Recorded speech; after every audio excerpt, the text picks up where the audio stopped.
غریب عورت راشن کا ڈبہ لے کر گھر پہنچی، نقاب اتارا اور کھانا پکانے کی تیاری کرنے لگی۔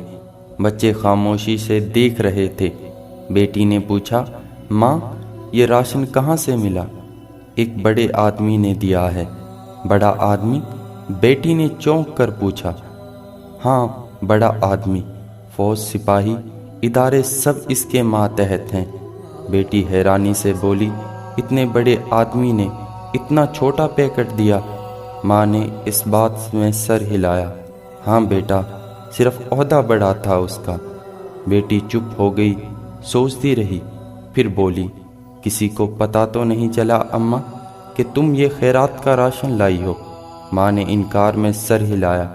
نہیں، میں نے نقاب لگایا ہوا تھا۔ تصویر کھینچی تو میرا عبایا نے میرا چہرہ چھپا لیا۔ بیٹی تڑپ گئی، اماں تمہیں شرم نہیں آئی خیرات لیتے وقت تصویر کھنچواتے ہوئے؟ ماں نے پھیکی سی مسکراہٹ سے کہا، نہیں بیٹا، اسے بھی نہیں آئی، میں تو نقاب میں تھی، وہ بے نقاب ہو گیا۔